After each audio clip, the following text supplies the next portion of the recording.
Hi everybody, I'm Blue, and today I wanted to talk about a special little game I've become completely obsessed with called Dispatch. I am someone who has been completely exhausted by superhero fatigue. I don't care for the dark, gritty takes on superheroes where they're all awful, horrible people and isn't that cool and interesting. And I'm really tired of the hero who does good and says good things wins the day because good. But Dispatch does something that I've not seen in a very long time from any genre, and that is it focuses really well on writing good characters with good dialogue, doing interesting things. And so I just had to draw some sort of fan art tribute for this. So what I'm gonna do is I'm gonna draw 3 of my favorite characters who are not Robert Robertson, the main character.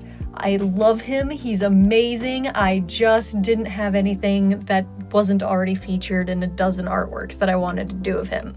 So instead, I'm gonna be focusing on Golem, Punch-Up, and Invisigal. For the art anyways.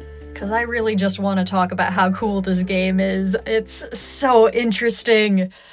In this game, you play as Robert Robertson, who, for reasons I won't get into, is kind of facing an early retirement from the hero scene.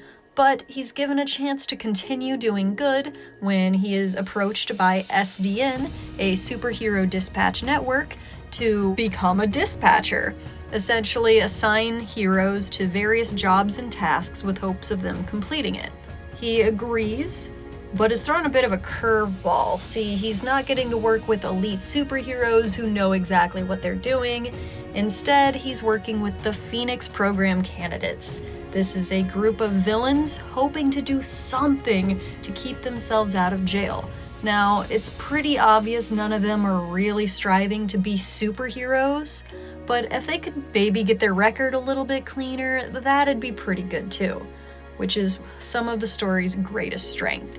These are characters who aren't inherently good trying to do good, even if they don't know the reason why.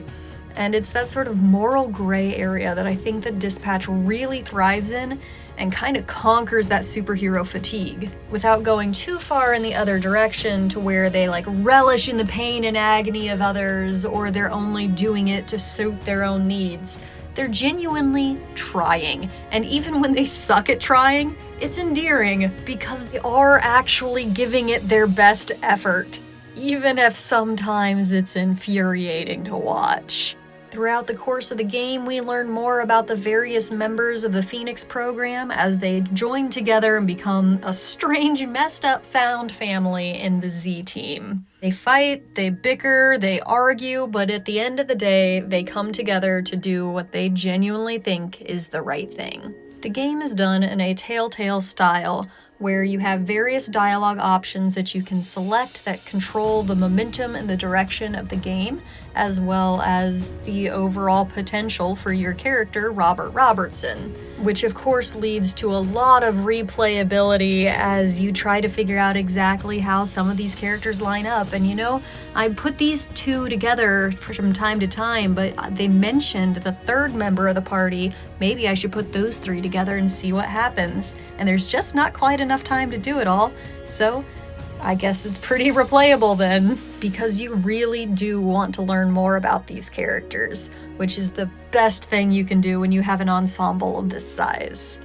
And the game does try to break up the monotony of just choosing dialogue options with a couple of little mini-games. There's a hacking game you play, and even just sending them out on missions. Occasionally there will be pauses where you have to choose another decision. You have to come up with something else to try to solve the issue that your heroes are currently facing. And if you're like me and you find those choose-your-own-adventure style Telltale games really nostalgic, this scratches every itch, because this was made by the same group who did The Wolf Among Us, as well as several other games.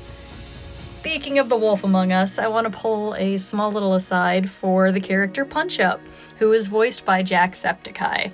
And for me personally, this was just so fun to see.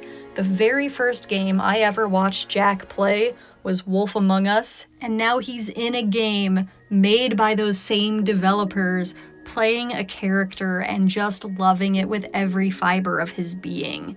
And he, like a lot of the other cast, this is their first time voice acting in a professional setting. And you might hear that and be a little concerned for some awkward line deliveries, but I'll tell you, whoever they had as the vocal director, they're fantastic. They did an amazing job coaching these people into bringing out the best versions of themselves for these characters.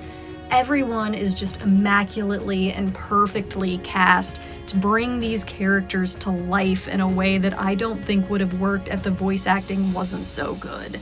And I have gone out of my way to find all of the different cast interviews I can find where these people that have never voice acted before talked about how excited they were for the opportunity to do this and how much they enjoyed the experience. And in a world where we hear over and over and over again about how nobody wants to do anything anymore, work is boring and awful, everyone is miserable and suffering, hearing those interviews and hearing the excitement that everyone has had working on this game just makes me love it even more. To the company and the developers, ad hoc, keep doing what you're doing. I am so excited for whatever project comes next. And I hope to hear more stories about games like this just pushing the envelope and making sure that everyone involved is happy. Because it really does show through when you love what you're doing. So I guess the abridged version of this video is Dispatch is good, character writing in Dispatch is really good, voice acting in Dispatch is really good. It's so nice to see the Telltale game style back and as lively as it ever was. And I'm excited for what comes next. So if you liked this and want to hear me ramble more about all sorts of things that I love, go ahead and hit that subscribe button. There, I said it. It's been a while. I'm sorry. I'm so sorry.